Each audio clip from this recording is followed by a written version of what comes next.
I'm not going to be getting the new Lego Minas Tirith set from The Lord of the Rings, and let me tell you why. If you've been watching my channel, you know that I am a big fan of The Lord of the Rings, obviously, and I am a big fan of Lego, and I love it when they come together. And you know I always have Rivendell over here, and I have the Shire over here, and did full stop motion builds of both of them here on this channel. But here's the deal. Minas Tirith was just announced, and this is not a surprise. We knew that this one was probably the one that was coming this year, but I just cannot bring myself to get it. And here's a couple reasons why. First off, it's very expensive. Now, it actually has a much better price per piece than the Shire set did. The Shire set, a lot of people complained about how much that was priced per piece. It was quite expensive for the number of pieces that we got. So this one is going to come in with, let me check here, 8,278 pieces, but it is going to cost $650 US, which is quite a bit to plop down. The other thing is this set is massive. Where am I going to put it? I have no place to put it. And I think that is one of the main problems with what they've been doing with Lego Lord of the Rings. I also don't have Barad-dûr because it's really tall. They don't have a place to put it. I could hardly find a place to put Rivendell. I had to split Rivendell up into two different parts, and Minas Tirith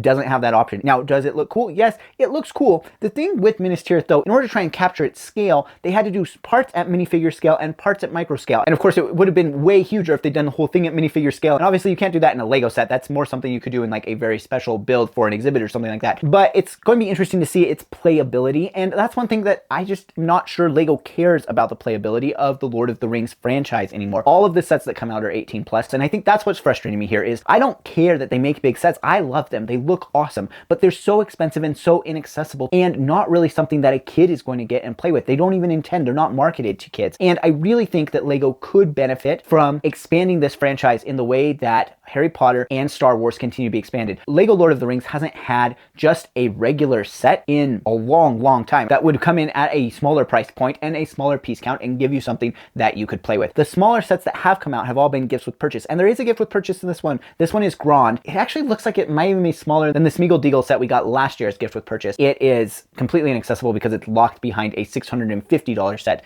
that you would have to buy. I like the Minas Tirith set, don't get me wrong. I think it looks cool. I just want to see Lego do more with Lord of the Rings so that more people can engage with it. The one thing where I think they are really skimping in this Minas Tirith set is minifigs. They are giving you 10 minifigs in an 8,000 piece set. Rivendell in a 6,000 piece set had 15 characters and actually had 5 more minifigs who were statues, double the amount in a set with 2,000 less pieces. Compare that over to the Shire, 9 minifigs in a 2,000 piece set. And then Barad-dûr had 10 minifigs in a 5,000 piece set. So the same amount at like 3,000 less pieces. And 4 of those minifigs are unnamed soldiers of Gondor. So while I'm excited that there's another set coming out, I will not be purchasing it. And I would really like to see Lego move in a different direction with this franchise.